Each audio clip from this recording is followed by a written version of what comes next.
नया कानून आ रहा है सेक्शन 69 भारतीय न्याय संहिता के अंतर्गत। एक सेक्शन है, पूरा नया कानून तो भारतीय न्याय संहिता है और इसके साथ में दो और कानून जो पास हुए थे हमारे पार्लियामेंट के द्वारा। मेन वजह यह है कि सेक्शन 69 क्या कहता है, ये कहता है कि आपने किसी भी तरीके का वादा किया किसी भी और महिला के साथ में एंड वो वादा नहीं निभाया, सजा का प्रावधान है। तो इसमें इतनी सारी खामियां हैं क्योंकि इससे पहले भी ऐसे कानून बहुत सारे आ चुके हैं और चल रहे हैं। जो कानून का दुरुपयोग ऑलरेडी बहुत ज़्यादा हो चुका है और सुप्रीम कोर्ट भी इस कानून के बारे में बार बार कमेंट्री कर चुका है। वो भी दरकिनार करते हुए एक नए कानून को लेके आना बिना सुझाव के और कुछ लोगों द्वारा बना दिया गया और इन्होंने दिया आगे सरकार को और सरकार ने उसे पास कर दिया। इस वक्त हम दिल्ली के कनॉट प्लेस पे मौजूद है। सबसे पहले भैया अपना परिचय दें और अपने विरोध प्रदर्शन करने का कारण बताएं।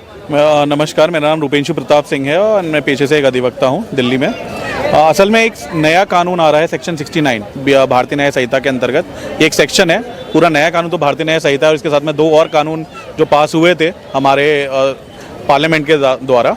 तो मेन वजह यह है कि सेक्शन 69 क्या कहता है, ये कहता है कि आपने किसी भी तरीके का वादा किया किसी भी और महिला के साथ में एंड वो वादा नहीं निभाया, पूरा नहीं किया और उसके एवज में आपने एक इंटरकोर्स किया तो देन आपको 10 साल तक की सज़ा का प्रावधान है। तो इसमें इतनी सारी खामियां हैं क्योंकि इससे पहले भी ऐसे कानून बहुत सारे आ चुके हैं और चल रहे हैं। जो कानून का दुरुपयोग ऑलरेडी बहुत ज़्यादा हो चुका है और सुप्रीम कोर्ट भी इस कानून के बारे में बार बार कमेंट्री कर चुका है। बट उसको भी दरकिनार करते हुए एक नए कानून को लेके आना बिना सुझाव के और कुछ लोगों द्वारा बना दिया गया और इन्होंने दिया आगे सरकार को और सरकार ने उसे पास कर दिया। इससे बेहतर तरीका ये हो सकता था कि इसमें पूछा जाता कि क्या इसकी पार्लियामेंट्री कमेटी की रिपोर्ट के भी एक संदर्भ में एक बात होती कि पार्लियामेंट्री रिपोर्ट जो आई है उसको क्या कह रही है। उसके बाद में बाकी भी जो लोग हैं जो इसके बारे में हमेशा से मुद्दे उठाते हुए आए हैं, पिछले हम 12-13 साल से इस बारे में मुद्दे उठाते हुए आए हैं कि 498 का ऑलरेडी इतना ज़्यादा मिसयूज़ हो रहा है तो इसको अमेंड क्यों नहीं किया जा रहा। उसके बाद में जब हमारे पास इतनी गोल्डन अपॉर्चुनिटी थी एक नए कानून को लाने की कितने अच्छी तरीके से कि जेंडर न्यूट्रल बना सकते थे हम, इसमें जो भी व्यक्ति अगर क्रिमिनल होता तो उसको सलाखों के पीछे भेजते, बट लिंग के आधार पर नहीं।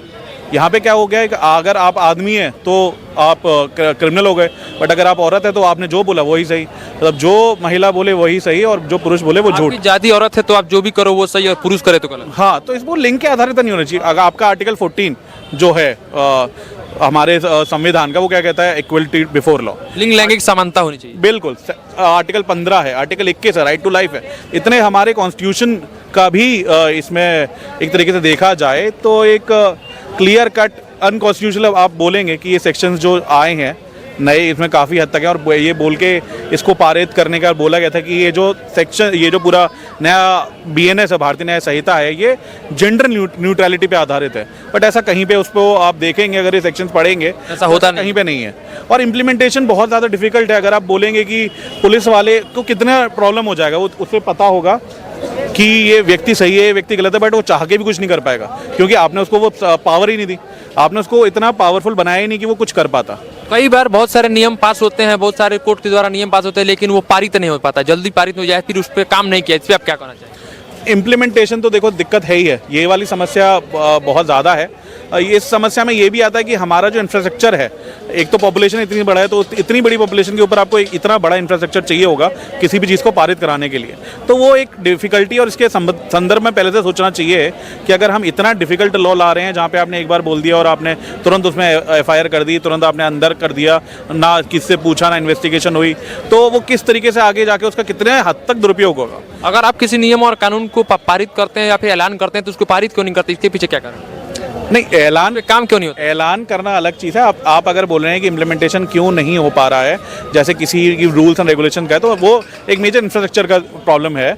हमारे पास कितने आबादी पे कितने पुलिस वाले हैं ये आपको ऑलरेडी पता है, हमारे पास कितनी आबादी पे कितनी जुडिशरी में जजेस अभी ऑलरेडी हैं वो भी आपको पता है। आबादी के मुकाबले सुरक्षा कर्मी बहुत कम। हाँ, तो वो बहुत ज़्यादा कमी है, ये ऑलरेडी काफ़ी कमी है, तो उसको भी पूरी हमें देखना है और ये भी देखना है कि मिसयूज़ कम से कम इसका करवाया जाए। अगर ज़्यादा मिसयूज़ होने देंगे इस कानून को और हर कोई आएगा तो इस पर जुडिशरी पे बर्डन बढ़ेगा। ऑलरेडी इतना बर्डन है, इतने सारे केस लंबित हैं। इससे अच्छा ये होना चाहिए था कि सारे मामलों में निपटारा जल्दी नहीं मिल पाता। बिल्कुल, निपटारा जल्दी नहीं हो पाता और कानून और जो हमारे जितना भी जुडिशियल सिस्टम है उस पर और ज़्यादा बर्डन बढ़ता चला जा रहा है, कम होने की जगह। तो एक बहुत बड़ी हम वो लोग और गंभीर समस्या की तरफ चलते चले जा रहे हैं। बेसिकली आप लोगों के मतलब प्रदर्शन करने का मांग क्या, आप अपने मांगों को हम बताएं। चाहते हैं ये जो सेक्शंस हैं अमेंड हो और इसमें किसी भी लिंग आधार की जगह पे केवल पर्सन जोड़ दिया जाए। तो किसी भी लिंग का व्यक्ति हो, उसको अगर दिक्कत है, उसको अगर परेशानी है, उसके ऊपर अगर अत्याचार हो रहा है, अगर वो कहीं भी विक्टिम है तो उसको न्याय मिले।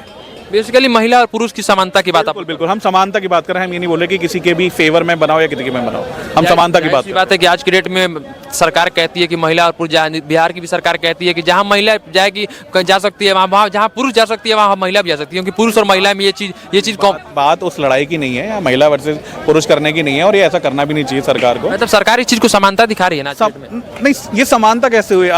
आप हर जगह एक जैसी चीज जैसा बोला जा रहा है कि ठीक है जहाँ जा रहे हैं भाई, जिसको जहाँ जाने का मन है उसको वहीं। ऐसा बोला जा रहा है कि जो चीज आज की डेट में बेटा कर सकते तो बेटियां भी कुछ कम नहीं, बेटियां भी हर एक चीज कर सकती। बेटियां तो पहले भी कम नहीं थी, आप उसको बोल बोल के कम करवा रहे हो। आप जिस तरीके से आप दिखवा रहे हो, अगर फॉर एन एग्जाम्पल अगर आप कोर्ट कचहरी में देखते हो कि एक बहुत पढ़ी लिखी महिला आती है जो 2-3 लाख रुपए भी महीने कमाती है, बट वहाँ जाके कहती है कि मैं नहीं कमा सकती, ये जानबूझ के जॉब छोड़ देती है बस इसलिए ताकि वो अपने पति से मेंटेनेंस मांग पाए।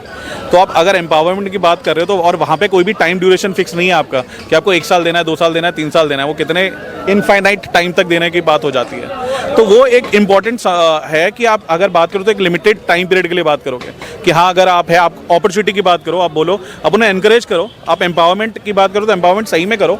आप केवल कह देना और उसको ना करना, ये दोहरा मापदंड है, एक हिपोक्रेसी के देखा जाएगा इसे। चलिए बहुत बहुत धन्यवाद भैया आपके हमारे चैनल से जुड़ने के लिए। हमें लगा कि इनके मतलब मुद्दों को दिखाना चाहिए या फिर इनका विरोध प्रदर्शन काफी मतलब सही लगा। मुझे लगा कि इनके मुद्दों को मतलब प्रदर्शित करना चाहिए हमारे चैनल के माध्यम से, क्योंकि ये लोग जो भी काम है, ये लोग का जो मांग है वो काफी सही है।